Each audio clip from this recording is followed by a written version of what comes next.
క్రీస్తు ప్రశస్త నామంలో ఈ రాత్రి ప్రభు సన్నిధిలో మనమందరం ఈ విధంగా కూడుకొని యేసయ్య నామాన్ని ఘనపరచటానికి మహిమపరచటానికి ప్రభు శ్రేష్టమైన సమయాన్ని ప్రభువు మనకిచ్చారు. అందును బట్టి దేవునికి మహిమ కలుగునుగాక. అలాగే విశ్వాసవాక్కు అనే ఆధ్యాత్మిక కార్యక్రమాన్ని వీక్షించుచున్నటువంటి మా శ్రోతలైన మీకందరికీ కూడా హృదయపూర్వకమైన ప్రేమ వందనాలు. ఎలా ఉన్నారు? బాగున్నారా? మీరు బాగుండాలని తప్పక మానక మా ప్రార్థనలు మిమ్మల్ని జ్ఞాపకము చేసుకుంటూ ఉన్నాము. మీరు మా కొరకు ఇచ్చినటువంటి ప్రార్థన అవసరతల కొరకై మేము అనుదినము మీ కొరకు ప్రార్థన చేయుచున్నాము అనే విషయాన్ని నేను మీకు జ్ఞాపకం చేస్తూ ఉన్నాను. దేవుడు మీ జీవితంలో ఏదైనా అద్భుతాన్ని చేయబోతాడని చేస్తాడు. దేవుడు ఖచ్చితంగా మేము చెప్పగలం. దేవుడు సన్నిధిలో చేసే ప్రతి ప్రార్థన ప్రభు వింటున్నాడు. అలాగే ప్రతి ప్రార్థనకు దేవుడు జవాబును అనుగ్రహించబోతా ఉన్నాడు. ఆమేన్ చెప్పండి, ఆమేన్ చెప్పండి, ఆమేన్. ఇంకేమీ ఆలస్యము చేయకుండా దేవుని వాక్యాన్ని ధ్యానించుటకు సమయమైంది. అటు ఇటు తిరగొద్దు. దయచేసి మీ పరిశుద్ధ గ్రంథాలు చేత పట్టుకుని శ్రద్ధగా కూర్చుని దేవుని మాటలు వినాలని ప్రభు పేరట మీ అందరికీ కూడా మనవి చేస్తూ ఉన్నాను. దేవుని వాక్య ధ్యానములోనికి మనం వెళదాం. ఈరోజు దైవ లేఖన గ్రంథములో నుంచి ఒక భక్తుని నేను మీకు జ్ఞాపకము చేయబోతూ ఉన్నాను. క్రొత్త నిబంధన గ్రంథములో దైవజనుడైన అపోస్తుడైన పౌలు గారి యొక్క పరిచర్యలో సువార్త ద్వారా రక్షించబడిన ఆత్మీయమైన కుమారుడు. ఆయన పేరు ఎవరో తెలుసా? తిమోతి. అందరూ చెప్పండి ఏంటి? తిమోతి. తిమోతి అనే మాటకు అర్థం ఏమిటంటే దేవునిని మహిమపరచువాడు అని అర్థం. చెప్పండి, తిమోతి అనే మాటకు అర్థం ఏంటి? దేవునిని మహిమపరచువాడు. మూలవాక్యంగా అపోస్తుల కార్యగ్రంథం 16వ అధ్యాయం దయచేసి మొదటి 3 వాక్యాలు మనము చదవవలసిన వారమై ఉన్నాం. వచ్చినప్పుడు చూడండి, అక్కడ తిమోతి అనే ఒక శిష్యుడు ఉండేను. అతడు విశ్వసించిన ఒక యూదురాలి కుమారుడు. అతని తండ్రి గ్రీకు దేశస్థుడు. చాలండి. దైవ జనాంగమా, దేవుని బిడ్డలారా, అపోస్తుడైన పౌలు గారి యొక్క సువార్త పరిచర్యలో రక్షించబడిన ఒక యూదురాలు కుమారుడు. అక్కడ రాయబడింది, అతని తండ్రి ఏమో గ్రీసు గ్రీకు దేశానికి చెందినవాడు. తల్లి ఎవరు అంటే యూదురాలు. అక్కడే రాయబడింది ఆ మాట. అయితే ప్రియులారా, పౌలు గారు దేవుని సువార్త ప్రకటిస్తుంటే ఆయన ఒక అన్య కుటుంబములో ఉండి కూడా దేవుని వాక్యము విని దేవుని వాక్యం చేత పట్టబడి రక్షించబడి కనుక్కున్న ఆత్మీయమైన కుమారుడే ఎవరు తెలుసా? ఈ తిమోతి. గట్టిగా దేవుని స్తోత్రం చెప్పండి, గట్టిగా చెప్పాలి. హల్లెలూయ. ఈ రాత్రికాల సమయంలో తిమోతిలో ఉన్నటువంటి ఆత్మీయమైన కొన్ని విషయాలు మనము నేర్చుకోవాలి. ఏమండి, మనము తిమోతిలాగా దేవుని పరిచర్యలో సంఘములో సేవకునికి తిమోతి ఎలాగున్నాడో మన సంఘములో మనము కూడా నిజమైన తిమోతిలుగా మనము మారాలి. ఆమేన్. మారాలి అంటే ఏం చేయాలి? తిమోతిలో ఉన్న గుణ లక్షణాలు ఈ రాత్రి ధ్యానిస్తూ ఉండగా పరిశుద్ధాత్ముడు మనతో మాట్లాడుతున్నప్పుడు ఆ గుణ లక్షణాలు మన జీవితాల్లో మనము కలిగి ఉంటే మన సంఘములో మన సేవకునికి మనము కూడా నిజమైన తిమోతిలుగా మారిపోదుము గాక. బిగ్గరగా స్వరమిత ఆమేన్ చెప్పండి, ఆమేన్. దైవ జనాంగమా, ఈ రాత్రి తిమోతిని గురించి మనము ధ్యానం చేద్దాం. ఈయన నేపథ్యం ఏమిటంటే ఈయన తల్లి యూదురాలు, మరొకసారి చెప్తున్నాను, ఆయన తండ్రి ఏమో గ్రీసు దేశానికి చెందినవాడు. అయితే దైవ జనాంగమా, దేవుని బిడ్డలారా, పౌలు గారు నిజంగా చెప్తున్నాను, ఆ తిమోతి రాసిన 2వ పత్రిక 1వ అధ్యాయం 1-2 వచనాలు, 2 తిమోతి రాసిన పత్రిక 1వ అధ్యాయం, దయచేసి 1-2 వచనాల్లో మనం చూస్తే, మొట్టమొదటిగా దైవజనుడైన పౌలు గారు ఈ తిమోతికి ఈ ఉత్తరం రాస్తూ ఈ విధంగా అన్నాడు. చదువుదామా? ఓకే. దేవుని చిత్తము వలన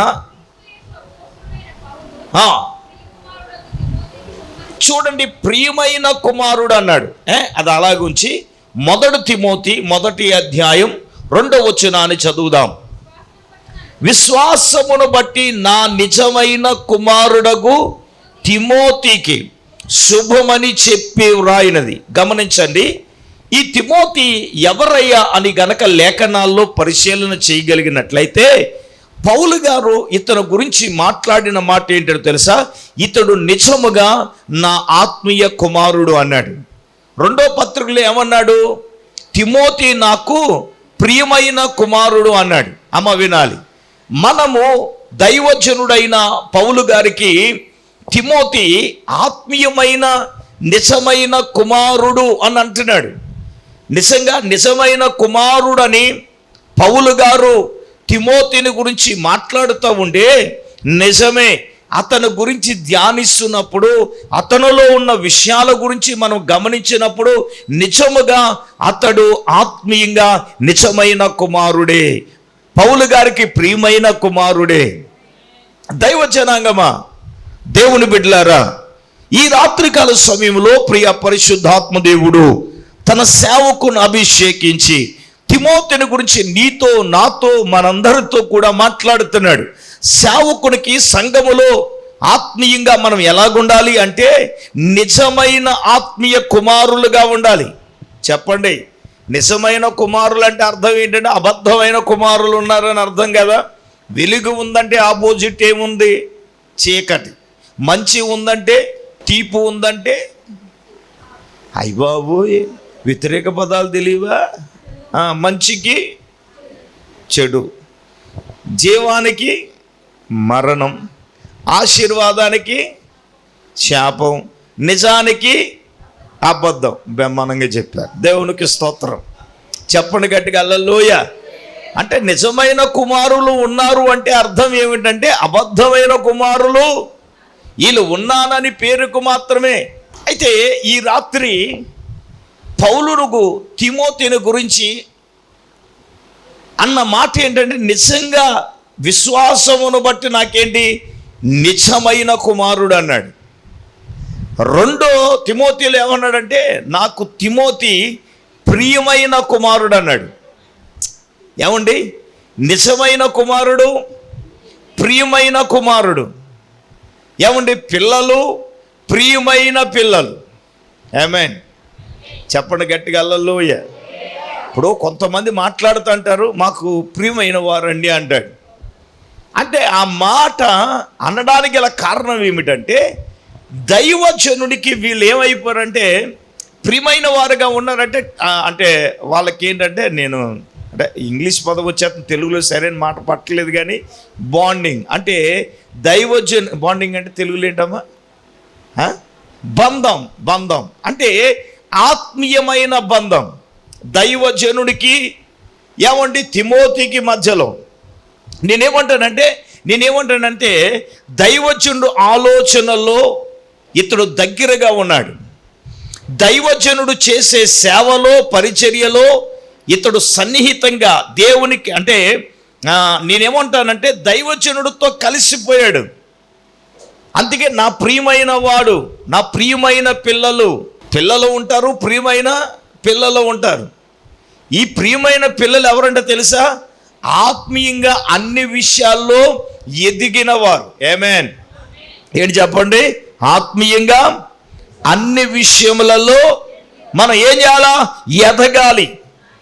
ప్రార్థనలో ఎదగాల, విశ్వాసములో ఎదగాలి, దేవుని వాక్యములో ఎదగాలి.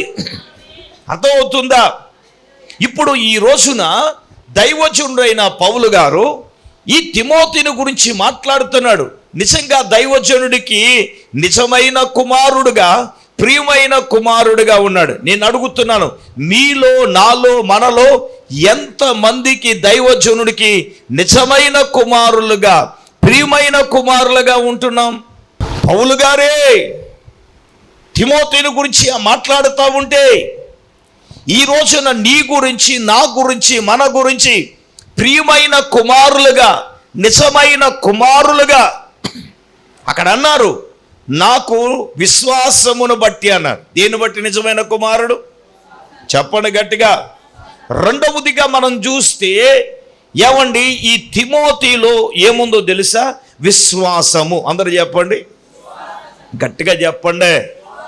విశ్వాసము. విశ్వాసం కలిగిన వాడు. చూడండి, 2 తిమోతి రాసిన పత్రిక, ఇక్కడ విశ్వాసం అన్నాడు. అక్కడ 1వ అధ్యాయము 4వ వాక్యాన్ని చదవండి. 2 తిమోతి, నా ప్రార్థనల యందు ఎడతెగక నీ కన్నీళ్లు నేను తలంచుకుని కలుగుటకే నిన్ను చూడవలనని రేయింబగళ్ళు అపేక్షించుచు. చూడండి, దైవజనుడైన పౌలు అంటున్నాడు, నీ యందున్న నిష్కపటమైన విశ్వాసమును జ్ఞాపకము చేసుకుని నా పితరుల ఆచార ప్రకారము నిర్మలమైన మనస్సాక్షితో నేను సేవించుచున్న దేవుని ఎడల కృతజ్ఞుడనై ఉన్నాను. ఆ విశ్వాసము మొదట నీ అవ్వ అయిన లోయలోను, నీ తల్లి అయిన యునీకేలోను వసించెను. అది నీ అందును సహా వసించుచున్నదని నేను రూఢిగా నమ్ముచున్నాను. గట్టిగా దేవుని స్తోత్రం చెప్పండి. గట్టిగా చెప్పండా, పెద్దగా చెప్పండి. అక్కడేమో విశ్వాసం అన్నాడు, ఇక్కడే విశ్వాసం, నిష్కపటమైన విశ్వాసం. అమ్మ చెప్పండి, విశ్వాసము, నిష్కపటమైన విశ్వాసం. బైబిల్లో విశ్వాసం ఉంది, నిష్కపటమైన విశ్వాసం ఉంది, గొప్ప విశ్వాసం ఉంది. ఇలా చెప్పుకెళ్తే చాలా విషయాలు ఉంటాయి. నేనంటాను, పౌలు గారు తిమోతిలో ఏం చూశాడు తెలుసా? విశ్వాసాన్ని చూశాడు. మామూలు విశ్వాసం కాదు, నిష్కపటమైన విశ్వాసం. విశ్వాసి, నీలో, నాలో, మనలో యేసయ్యను నమ్మామంటే ఏముండాలి తెలుసా? విశ్వాసం ఉండాలి. చెప్పండి, ఏముంటారా తల్లులారా? ఈ రోజున విశ్వాసములో నా దేవుడు ఏదైనా చెయ్యగలడని విశ్వాసం. పితరుడైన అబ్రహాముతో దేవుడు మాట్లాడి 75వ సంవత్సరాన నేను నీకు సంతానాన్ని ఇస్తానని చెప్పాడు. 100 సంవత్సరాలు వచ్చేసింది. 100లో నుంచి 75 తీసేయండి, 25 సంవత్సరాలు. ఏమండి, విశ్వాసములో బలహీనుడు కాలేదు. చాలాసార్లు దేవుని వాక్యం చెప్పినప్పుడు మనం ధ్యానం చేస్తూ ఉంటాం. అతడు నిరీక్షణకు ఆధారము లేనప్పుడు అతడు ఏం చేశాడంట? నిరీక్షణ కలిగి నమ్మాడట. ఎవరు? అబ్రహాం. ఏమండి, నిజంగా అతడు బలహీనుడు అవ్వచ్చు. కారణం ఏంటంటే ఆయనకు 100 ఏళ్ళు వచ్చేసింది. అంటే 100 ఏళ్ళు వస్తే ముసలోడు అయిపోయాడని అర్థం. ఊడు పెళ్ళి అయితే 30 ఏళ్ళకే ముసలోళ్ళు అయిపోతున్నారు. మొన్న ఈ మధ్యన ఒకడు అంటున్నాను, ముసలోడు అయిపోరు సార్ మీరు అన్నాడు. అంటే తెల్లంటికలు అండి. నేను అన్న 10 ఏళ్ళు వచ్చిన కుర్రోడికి తెల్లంటికలు వచ్చేస్తున్నారా? తెల్లంటికలు వచ్చిన వాళ్ళు అందరూ ముసలోళ్ళు అయిపోతారా? మనీ ఇప్పుడు కావాలని నల్ల జుట్టుకి ఏం వేసుకుంటున్నారు చెప్పండి అమ్మా. నేను బాబర్ షాప్లో కటింగ్ చేసుకుంటున్నాను. ఆల్రెడీ ఒకసారి చెప్పాను, మళ్ళీ చెప్తున్నాను. వాడు సీరియస్గా వచ్చేసాడు. యారా నేను చెప్పింది తెప్పించట్లేదంటే, బాబయ్య తెప్పించాలంటే అది ఖర్చుతో కూడిన పని అవుతుంది. ఆడన్నాడు, ఎంత ఖర్చు అయినా పర్లేదు నువ్వు తెప్పించు అన్నాడు. ఆడు వెళ్ళిపోయిన తర్వాత ఆడు కటింగ్ ఎత్తా అన్నాడు. వీడికి ఏమన్నా బుర్ర ఉందా అని అన్నాడు. ఏంట్రా అన్నాను. ఏమంటే పాస్టర్ గారు, ఎవడైనా తెల్ల జుట్టును నల్ల రంగు వేస్తారు చెప్పండి ఏంటి? మాట్లాడండి. తెల్ల జుట్టుని నల్ల రంగు వేస్తారు. వీడికి ఏంటంటే బాబు నల్ల జుట్టుని తెల్లగా మార్చమంటున్నాడు అన్నాడు. క్రికెటర్ ఉన్నాడు, ఎవరు, హార్దిక్ పాండే. ఆడు నల్ల జుట్టుకి ఏం వేసాడు? తెల్ల రంగు వేసాడు. మన వార్తల్లో దానికి ₹1,00,000 అయిందంట. ఎంతమ్మా? ఇప్పుడు తెల్ల రంగు ఉన్న వాళ్ళు, తెల్ల జుట్టు రంగు ఉన్న వాళ్ళందరూ ముసళ్ళు అయిపోయారంటే అది అమాయకం. అది ఏడ్చే రక్తం వేచి చెప్పండి గట్టిగా అల్లలోయ. ఎందుకు ఎక్కడి నుంచి ఎక్కడికి వెళ్ళిపోయింది? మీకు తెల్లంటికి ముసలి ఎవరు? మా పిల్లలు అవ్వలేదురా, మా పిల్లలు మనవాళ్ళు ఎత్తలేదు, మనవరాళ్ళు ఎత్తలేదు, ముసలి ఎక్కడ ఎవరు ఏడ్చే రక్తం వేచే? నీకు ఎలా కనపడుతున్నాను? నేను తిట్టేసాను వేసే రక్తం వేచే. ఏంటి ఆయన 100 ఏళ్ళు అయిపోయి ముసలుడు అయిపోయాడంటే, బలం ఉడికిపోయిందంటే ఏదైనా రీజన్ ఉంది కదండి. ఇప్పుడు విశ్వాసంలో బలహీనుడు అవుతాడంటే అవుతాడు. కారణం ఏంటంటే శారా గారి గర్భం మృతతుల్యమైంది, స్త్రీ ధర్మం నిలిచిపోయింది, బలం ఉడికిపోయింది. ఏమంటే ఆమెకు పిల్లలు కలగడం అనేది అసాధ్యం. ఇప్పుడు చెప్పండి, విశ్వసించాలంటే నేనేమంటాను అంటే, దైవజనుడైన పౌలు గారు తిమోతిని గురించి మాట్లాడుతూ ఈయన విశ్వాసం ఏమండి, అవ్వ అయిన లోయలో ఉన్న విశ్వాసం, ఇతని తల్లి అయిన యున్యేకీలో ఉన్న విశ్వాసము. ఒరే నాన్న, నీ అవ్వ నీ తల్లిలో ఉన్న విశ్వాసం నీలో కూడా నేను ఉన్నది అని దైవజనుడు తిమోతిలో ఉన్నటువంటి విశ్వాసమును గురించి మాట్లాడుతున్నాడు. నేను అంటున్నాను, అబ్రహాములో ఉన్న విశ్వాసం ఏంటంటే, గర్భము ఋతుతుల్యమైన నా దేవుడు ఇవ్వగలడు, వాగ్దానము చేసిన దానిని నెరవేర్చుటకు సమర్థుడని రూఢిగా విశ్వసించి విశ్వాసములో ఏం పొందుకున్నాడు? బలము పొందుకున్నాడు. Amen, amen. దైవ జనాంగమా, మనలో విశ్వాసంలో బలం పొందుకోవాలి. మన పరిస్థితులకు వ్యతిరేక్తంగా ఉండొచ్చు, మన విశ్వాసానికి వ్యతిరేక్తంగా ఉన్నాయి మన పరిస్థితులు. అవును, దేవుడేమో సంతానాన్ని ఇస్తానన్నాడు. అసలు గర్భమే లేకపోతే పిల్లలు ఎలా పుడతారండి? ఏమా పుడతారా? చెప్పండి రా తల్లులారా, పుట్టరుగా. ఏదో మనం చదువుకున్నంత ఈజీ కాదు. అబ్రహామును గురించి, అందుకే అబ్రహాము విశ్వాసులకు తండ్రి అయ్యాడు, మామూలుగా కాదు. ఈరోజు పౌలు గారు తిమోతిని గురించి, అతను విశ్వాసం కలిగిన వాడు, మామూలు విశ్వాసం కాదు, నిష్కపటమైన విశ్వాసం కలిగినోడు. నిష్కపటం అంటే ఏంటి? అర్థం ఏంటి? కపటము లేని విశ్వాసం. చెప్పండి ఏంటి? కపటము లేని విశ్వాసం. మన విశ్వాసం ఎలాగుంటుంది? మనకు అనుకూలంగా జరిగిందనుకో, కోడ్ను కోసేసి అల్లెళ్ళు భోజనాలు పెద్ద కూట పెట్టేస్తుంది. దేవునికి స్తోత్రం. ఏమాత్రం కొంచెం రాయి వ్యతిరేకంగా జరిగిందా, రక్తం వేసేయాలలో దేవుణ్ణి పగ సాధించేస్తారో, పాస్టర్ గారిని పగ సాధించేస్తారు. దేవునికి స్తోత్రం. చెప్పండి గట్టిగా హల్లెలూయ. మొన్న గూగుల్ మీట్లో వాక్యం చెప్పాను. బిషప్ జీ అంటది, పెద్ద ఆవిడ, ఏం చిన్న వయసు ఏం కాదు, 65 ఏళ్ళు బేబీ ఆవిడ. దేవునికి బేబీలో ఫీల్ అయిపోద్ది. దేవునికి స్తోత్రం. ఎంతగా ఆవిడ బాధ ఏంటంటే, కొడుక్కి 42 ఏళ్ళు వచ్చిన పిల్ల అవ్వట్లేదు. బిషప్ జీ పిల్ల అవ్వట్లేదు, నన్ను ఏం చేయమంటారు? ఎంతకేంటంటే నువ్వు వాక్యంలో దంచి కొట్టేస్తున్నావు అంటే అర్థమైందంటే ఆ వాక్యం ఆవిడకి పొడుచుకుంది బాగా, మామూలుగా కాదు. ఫోన్ చేసి మామూలుగా కాదు, ఒక 40 నిమిషాలు తింటుంది. నాకేమో పక్కన నిద్ర వస్తుంది, అంటాను, అంతే వేసి రక్తం వేచి. ఇంతకీ నేను ఆ రోజు అబ్రహాము గురించి మాట్లాడుతూ చెప్పిన వాక్యం ఆమె హృదయాన్ని ఏంటంటే, నేను అంటాను, పరిస్థితులు అన్ని అనుకూలంగా ఉంటే విశ్వసించడంలో విశ్వాసం కలిగి ఉండే గొప్ప విశేషం ఏం కాదండి. మన పరిస్థితులు ఏమండి విశ్వాసమునకు వ్యతిరేకంగా ఉన్నప్పుడు విశ్వసించడమే గొప్ప విశ్వాసం. Amen, amen. అలాగ నీ జీవితంలో నీ పరిస్థితులు ఎలాగో నీ విశ్వాసానికి వ్యతిరేకంగా ఉన్నాయి. సార్, వ్యతిరేకంగా ఉంటే విశ్వసించడం ఎలాగ సార్? నేను ఎలాగ విశ్వసించగలను? అప్పులున్నాయి కానీ తీరే మార్గం లేదు, వచ్చే మార్గం లేదు.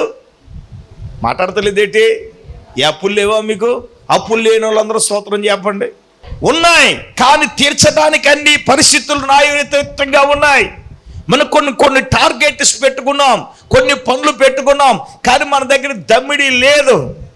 నీ ప్రశ్న ఏంటంటే, ఇది ఎలా జరుగుతుంది అనే ప్రశ్నలోనే నా దేవుడు చెయ్యగలడు అని విశ్వసించటం, నా దేవుడు చెయ్యగలిగిన సమర్థుడని విశ్వసించడం. ఆమేన్. అగ్నిగుండమే వాళ్ళ ముందు ఉన్నప్పుడు ఏమన్నారు? రాజా, నీకు ప్రత్యుత్తరం ఇవ్వాలని చింత మాకు లేదు. ఎందుకు? మేము అనుదినము సేవించే మా దేవుడు మమ్ములను ఈ వేడిమి గల అగ్ని గుండములో నుంచి తప్పించి రక్షించడానికి పూర్తి చేయండి. మీరు ఎవరో కొట్టని చప్పట్లు. హల్లెలూయా. వాళ్ళు ఏం చెప్పారు? వేడిమి గల అగ్ని గుండములోంచి మమ్మల్ని తప్పించి రక్షించడానికి ఎవరో సమర్థుడు. ఆమేన్. నువ్వు విశ్వసిస్తే నా దేవుడు సమర్థత కలిగిన వాడు. ఏదైనా నా దేవుడు చేయగలడు. నా పులి విషయంలో చేయగలడు, నా గృహం విషయంలో చేయగలడు, కుమారుడు వివాహ విషయంలో చేయగలడు, నా కుమార్తె ఆపరేషన్ విషయంలో చేయగలడు, గర్భఫల విషయంలో దేవుడు చేయగలడు, కుమార్తె వివాహ విషయంలో చేయగలడు, ఆరోగ్య విషయంలో నా దేవుడు చేయగలడు, నా వ్యాపార విషయంలో దేవుడు చేయగలడు.